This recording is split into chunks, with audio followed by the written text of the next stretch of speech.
Welcome to the Play and Faith podcast, where we dive into the world of sports through the lens of optimism, inspiration, and faith.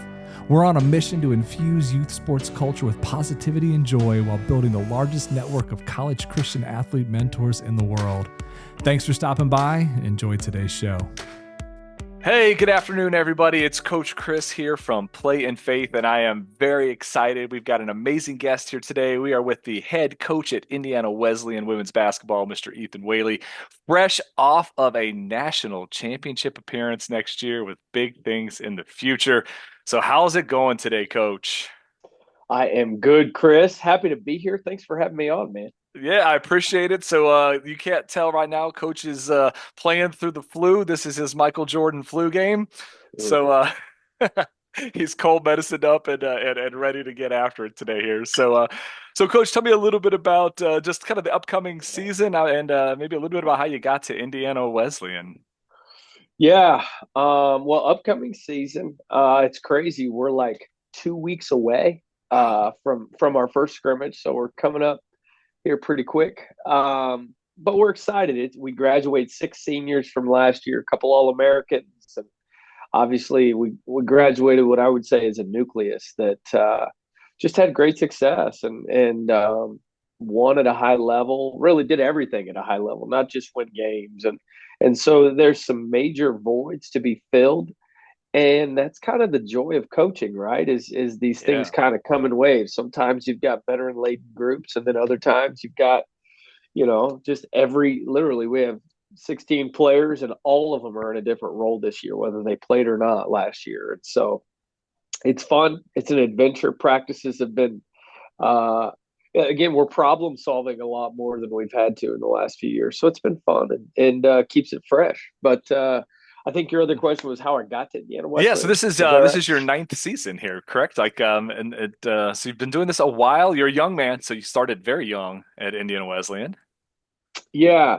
So I'm on my ninth year as the women's head coach, but I actually I've been at Indiana Wesleyan. This is year 18.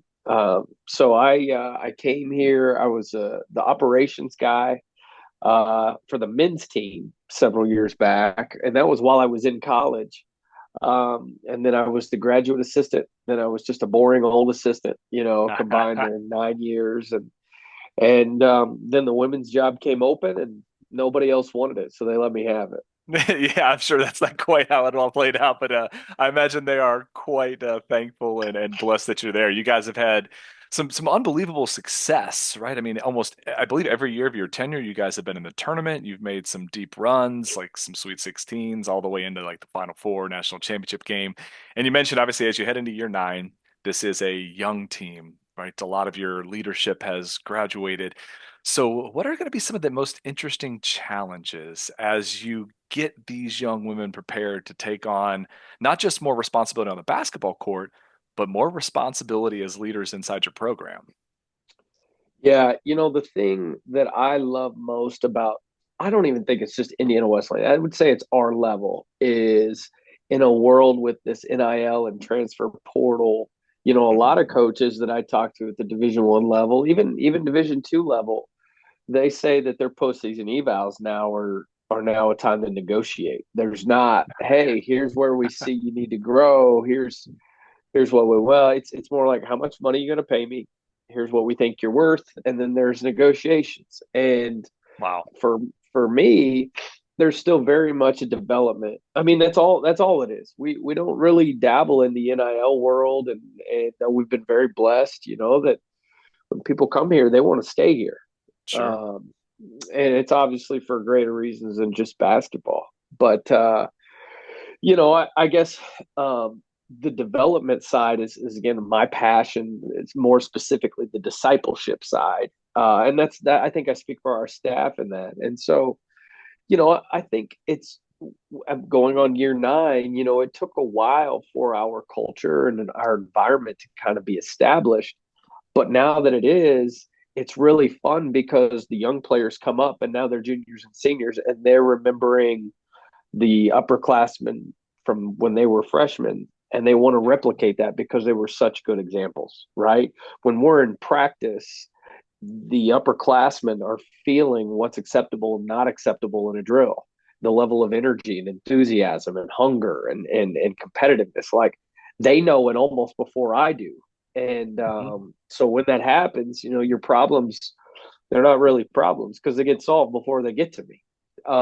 And so I would just say that's what I think is still special about college athletics is when there is a 4-year tenure for a player, there's a development process that goes from like, I don't know anything to, okay, I kind of know as a sophomore, but I still don't really know. And then junior, it's like, okay, it's my time. And then senior, it's like, all right, no backup plan. This is my last year, my last go around. Time to go. We're not holding anything back, right? And there's a passion and a hunger, and again, that's why I think all of us coaches, like, winning is fun. Don't get me wrong. Nobody's ever been like, I love to lose, right? But there's something deeper than that, and it's just the journey of this growth process with our team. Yeah, I think you guys absolutely have something special at Indiana Wesleyan, not just with your program, but across the board. I know you're familiar with Kyle Mangus. He was gracious enough to sit down with us a couple weeks ago. And I asked him a question. I think, honestly, when I play it back, I might have thrown him off guard just a little bit because I phrased the question like, obviously, he was National Player of the Year. He's playing professional basketball, just an unbelievable ball player. And I said, well, obviously, you probably had some opportunities to make the leap to go from here to a D1 school or things that people would traditionally think of as the next step up. And I asked them, like, how did you kind of deal with that? And how did you make the decision? And it was almost, I don't want to put words in his mouth. It was almost like he hadn't even considered, like, wait, why would I leave? This is where I am. And I'm not sure that happens at every program where you have those kinds of opportunities. But of course, you're going to stay home here. So speaks a lot about the culture you guys are building, as a college or in this university. So yes, yeah, no doubt. I mean, we're so blessed. People often, like that they'll want to praise our staff or the kind of kids that we recruit and all that. And again, like we do work hard. I don't want to pretend like we just come in at noon every day and have lunch and then go home, right? But, yeah, right. Yeah, but at the end of the day, like I'm recruiting kids to Indiana Wesleyan. Like you step on campus, it's not a hard sell. We're very, very blessed. And then, like you said, the culture, and it started. I mean, I've been here 18 years. It's been here since before that. But we're very blessed that we continue to have presidents and athletic directors and administration that are so in line with who Indiana Wesleyan has been and who they want it to continue to be. Sure. We're really blessed. We're blessed in so many ways, just to be able to work here and just to be a small part of this great community.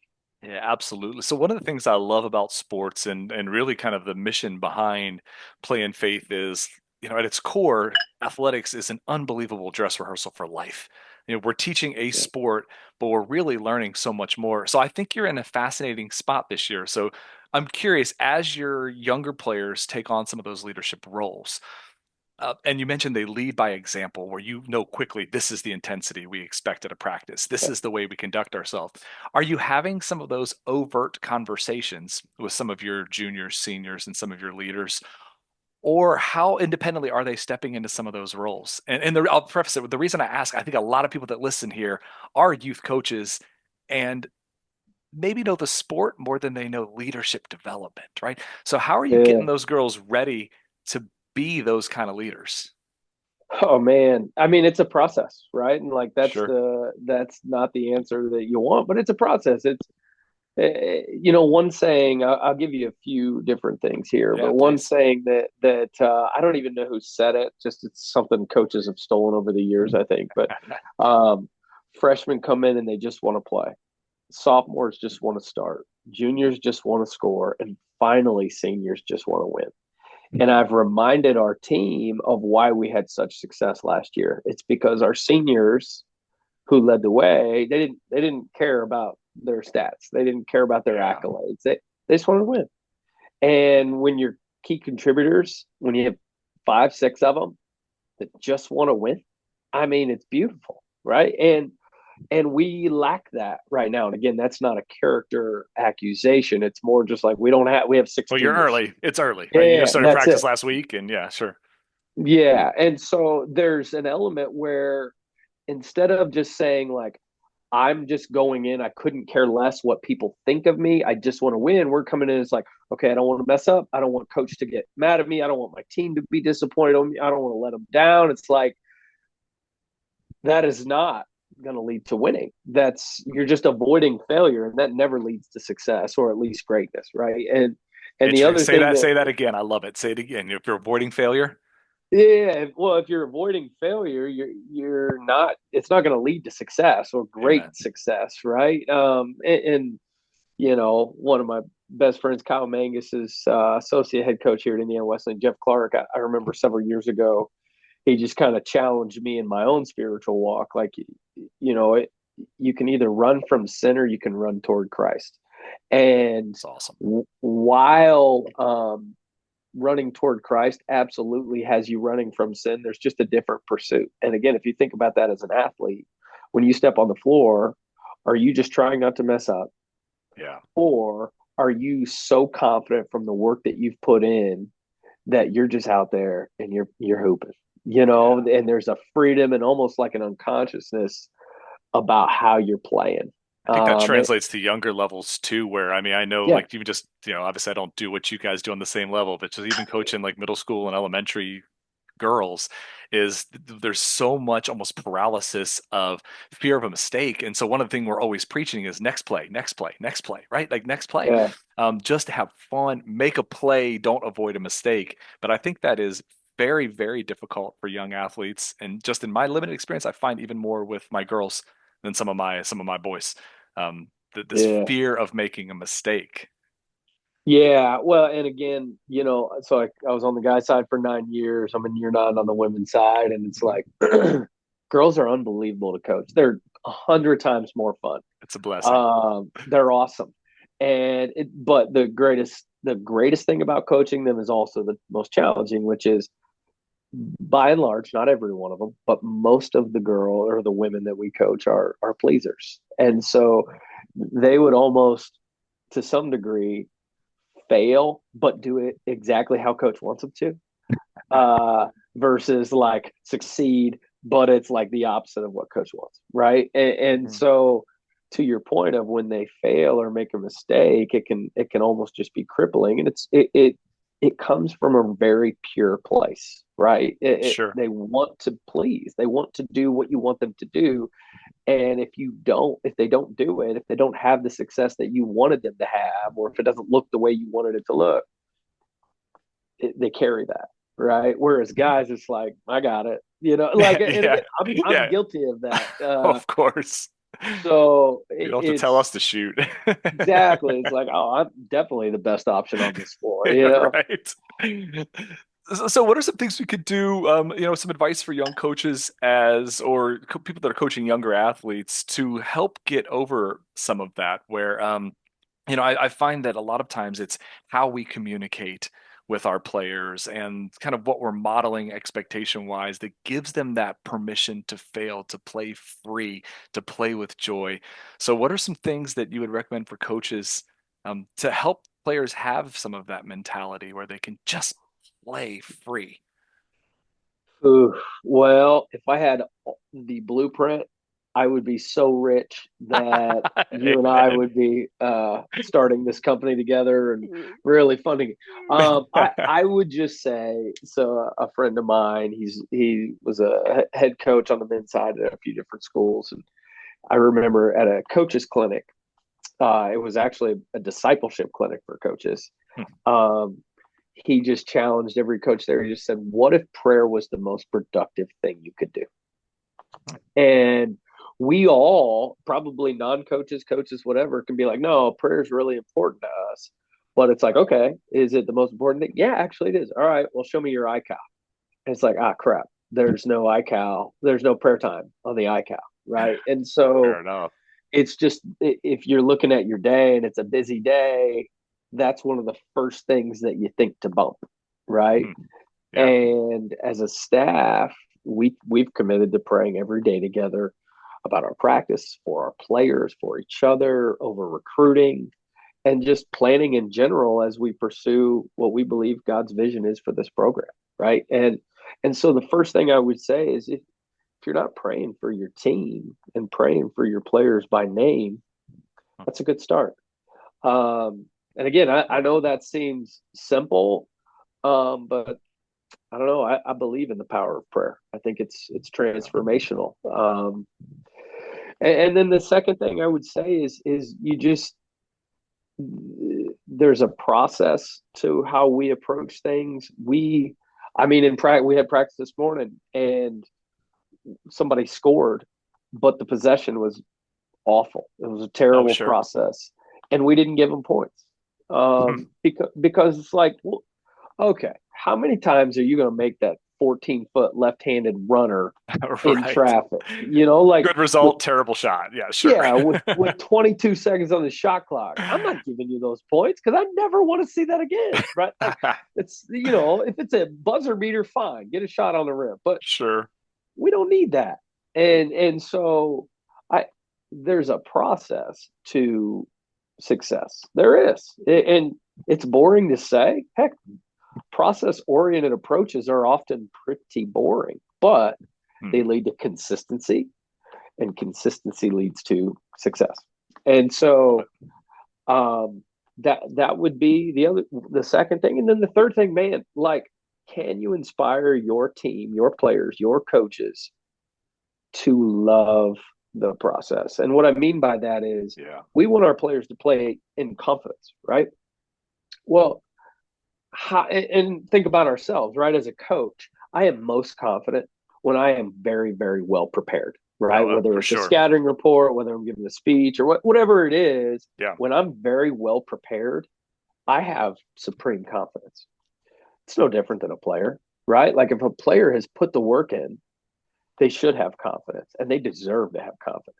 But if they lack confidence, my first question is, well, how much time have you been putting in, right? And if you don't love the game, the work that you put in is probably going to be less. And even still, are you putting the work in to just check it off a box because mom and dad said I needed to make in the gym for an hour, or was I putting in an hour workout, right? Exactly. There's a difference. And so, again, I would say prayer. I would say process focused over result focused, and then like inspire a love for the game or a love for the pursuit. And again, it's not even basketball. It's like you said, this is life. This is a dress rehearsal for life. And I think it's so true.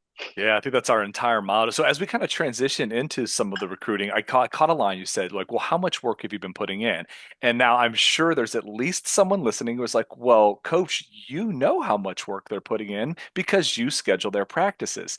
One of the things we try to stress to our young people is going to practice is the bare minimum. Everybody goes to practice. What are we doing to better ourselves beyond those structured practices? So I think that's a really interesting point you're making when you challenge them. Look, obviously, you've been at our practice. What are you doing to make yourself better beyond here, right?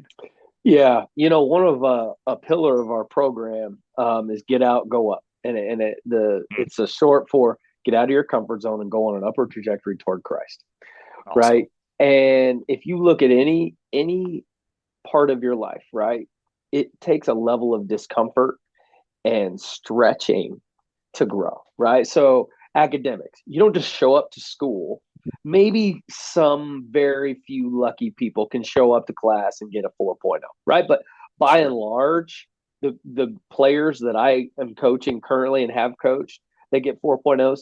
They also like work their tails off. They're the ones that are losing sleep because they're up studying and doing whatever. Right? Goes back to they put the preparation in, they have confidence in their test. The strongest players, they're not just like doing the bare minimum, putting some weight on the bar in the weight room. They're maximizing the weight every time. Again, not to the point where they're hurting themselves. Oh, sure, but then they're also focused on nutrition, on the recovery portion of it, and maximizing their strength and their bodies for when they can play. The best shooters, like you said, they're not just going to practice like, all right, I got my 75 3-point shots up, or however many we would get in the practice. It's like, no, then go make 500 more tonight, but then think about it from a spiritual perspective, right? Like, we don't just go to church on Sunday and be like, yep, got it done for the week. No, it's like that's like the celebration of a week well done, and where we get filled up for the next week, where you get in the word every single day, and then you let that whatever you read become alive in your day and let it transform your day and guide your day. Yeah. But That's again, a like, cool way to look at the weekend, right? I think a lot of people are falling into that trap of the, kind of the check the box Christian, like, "Oh, I went to church." It's like, okay. yeah, I like that more rather than an obligation. It's a celebration. It's a yeah, celebration of our faith and gathering. That's a cool way to look at it. yeah. I mean, I'm not ordained by any stretch, so don't, I don't mean to speak heresy there, but I just Oh, mean you've like got your that. ministry. Like, It, coaching is a ministry. no, it is. I just, it's anything that we do that's worthwhile and that is special. It takes great sacrifice and great discomfort. And again, we have a lot of sayings. Every culture has a language, right? And I tell our team all the time, if you want to be special, it takes what it takes. You can't shortcut special. You just can't. And again, I don't care if that means about their marriages, about their parenting, about their big girl jobs when they graduate, being a basketball player, being the strongest player on the team, whatever the case may be, there's no shortcuts. Yeah. Nobody can short circuit work. You just gotta flat work. I love it. I mean, that's really to me the blessing of athletics is there's just not many other things that we can do growing up that are going to teach those same lessons as powerfully and as joyfully. So as you're recruiting kids that can fit this mold, obviously you all are blessed that you've had success for a long time, so you're going to have a little more options than other programs, right? I mean, you are Yeah. a destination for a lot of athletes. So, what are some things you're looking for in recruits? And I'll preface that with I feel like a lot of parents listening, I'll see the posts all over the internet. My kid averaged this many points. Come scout him. Yeah. And I talked to a legendary high school coach a couple weeks ago. He's got all his girls already signed for next year. One of them played 2 minutes last year. So it's not Wow. just stats, right? So what all are you looking at when you're out here deciding, okay, we've got 4 or 5 scholarships max next year. Who do we want to extend those offers to? What are some things beyond just points and rebounds that we're looking at? Yeah. And I mean, honestly, the stat that if I am looking at one is rebounding. Rebounding almost always translates somehow. Not sure Mm, why. Um, love it. scoring's not a terrible thing to have, but it doesn't Oh, sure. always No, of translate. course you've got to get it done on the Yeah. court, right? But a lot of Yeah. people are like, oh, I averaged 20 and 10. Like, well, okay, well, who did you Who'd you play? play Did you against? shoot Yeah. 32% from the floor? Yeah. Were you taking 90 shots a night? Like, obviously, like at this level, you're looking at a lot of other things beyond just basketball, right? You're looking at some intangibles, looking at some qualities. So how do you guys kind of decide on like this is a kid that's going to fit or a young woman who's going to fit our program?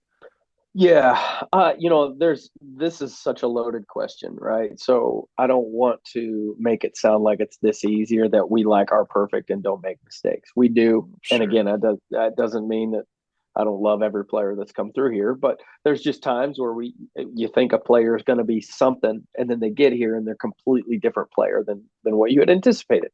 sure, Sometimes that's better than you thought, and sometimes not so much. But what I would say is if culture is what you say is the most important thing, then you need to recruit to that, right? Like that needs to be, again, talent matters. It does. of You course. gotta have size. You gotta have all that. You do, but you can't prioritize talent over fit. At least not if you care about culture. You can if you don't. I mean, Hmm, if culture doesn't matter, then just get the best players, right? sure. But what I would say is the common thing that we talk a lot about, right? And you've heard some of our sayings in our language, but what we found that has given us great success is how hard do they play? How tough are they? And what do they do to make people better? Hmm.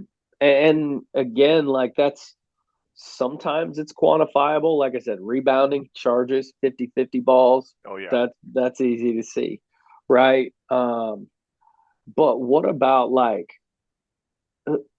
what player on the team is everybody's favorite teammate? Not just like do they give high fives? Yeah, but like off the court, who Yeah. is the ringleader? Who is everybody like, dude, I love that girl so much, right? Like, oh, she's the best.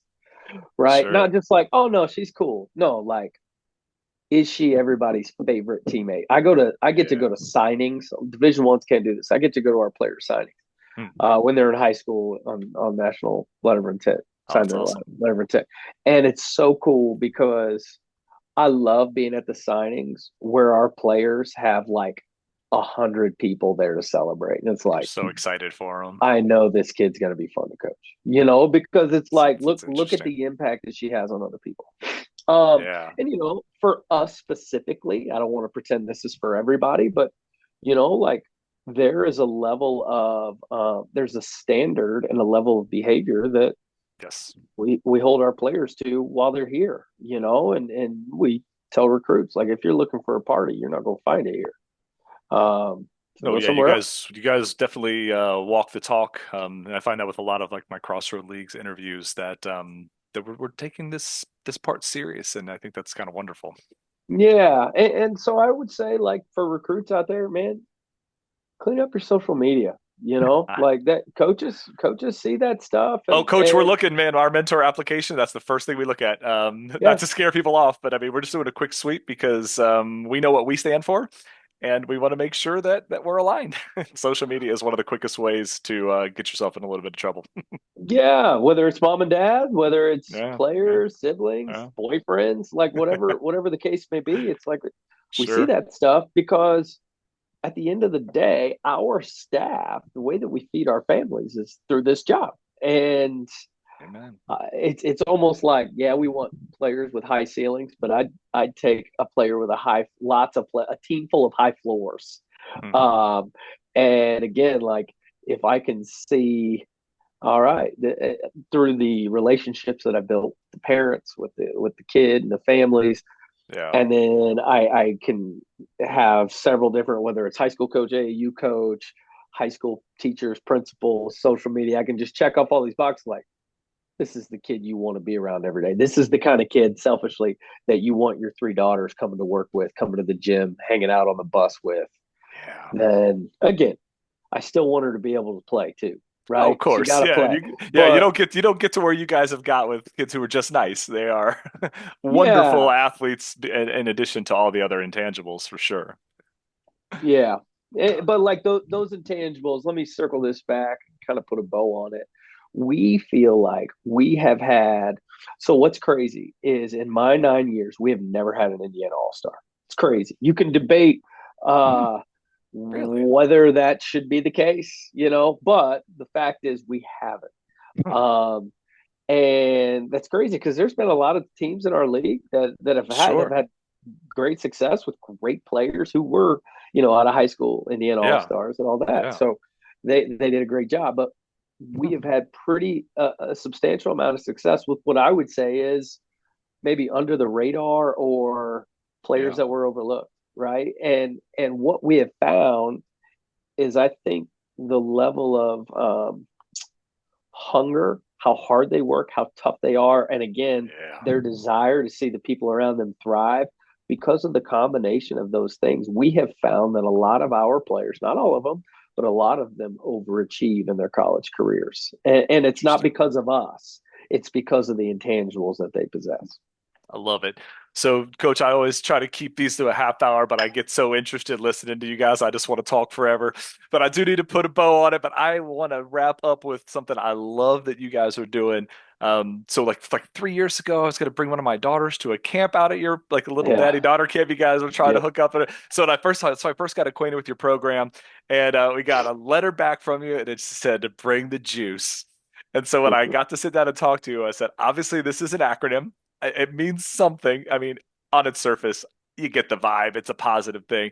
So tell me a little bit about that motto for your program. What does it mean to bring the juice, and how that ties into your basketball program?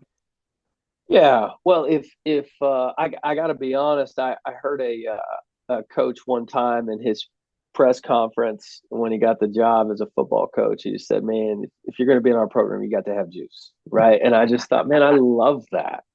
And so if somebody's got juice, it's like when they walk in a room, you just feel their presence, right? Like Yeah, for there's an sure. electricity or a zeal or just something about them. It's like, I feel this. person's presence when they walk in, right? And everybody's different, right? Some people are like super hyped up. Some people kind of just have that quiet confidence that maybe they don't say much, but when they speak, people listen, right? Um, and we define juice as using your gifts to make the people around you better. Like if you've got real juice, like not the fake stuff, but if you got juice, you're somebody that just moves people forward and uplifts them. And you know, 1 Peter 4:10, each of you should use the gifts that God has given you as faithful stewards of God's grace in its various forms. Use your gifts to serve others. I'm sorry, I skipped some of the verse there, but it's First Peter Gotcha. 4:10. And that is, we don't believe like juice kind of sounds like a cute little saying, right? But it's like, no, that's actually what we're called to do. It's in the Bible, and it's God's gifted us all so differently. Like if we were all 16 of us plus coaches, all the same gifts, boy, would that be nuts. But when we approach it with humility and a desire to just uplift everybody around us, it becomes a complementary thing that we all have different giftings. And, you know, our core values are joy, unity, inspire, celebrate, and edify. And if you think about those words and you think about a team that you've been on that has kind of embodied those things, like that's probably your favorite team you've ever played for. Right. And that's what we want to be. We call it Juice Island is where we live. We want to be an island of life in a sea of death and competition. And, you know, we are not perfect every day, but man, it kind of goes back to high floors. When you get people with unbelievable intangibles, high character, and just an incredible humility, their worst days are still like a B-, you know? That's a good way to look at it. Well, Coach, thank you so much for your time. I know you're a little under the weather. You sound amazing. No one would ever know. I have a feeling you bring the juice everywhere you go, man. So I really appreciate you spending some time with us today. We are absolutely going to be following your team this year. We're going to be praying for your girls. And I got a feeling IWU doesn't rebuild, they reload. So I got a feeling there's some great success coming up here in the near future for you. Well, I appreciate your belief in us. You know what? We will bring the juice. I don't know how many wins that leads to, but thanks so much for having me. This was an honor, and I'll be journeying with you here and praying for your ministry as you guys kind of get this thing up and running. And I'm excited to, you know, have some of our players hopefully join in this cause and this ministry here. Amen. Well, thank you so much, Coach. We appreciate it, and have an unbelievable season. Thank you. Thanks, Chris. Thanks for tuning in to the Play in Faith podcast. If you love what you heard, please take a moment to rate our show and share it with your friends and fellow athletes. Together, we can spread the joy and positivity that youth sports deserves. And be sure to visit playinfaith.com for more fantastic resources. We're on a mission to build a vibrant community of Christian athlete mentors that are not just a voice your athlete will listen to, but one they should. Until next time, keep playing in faith.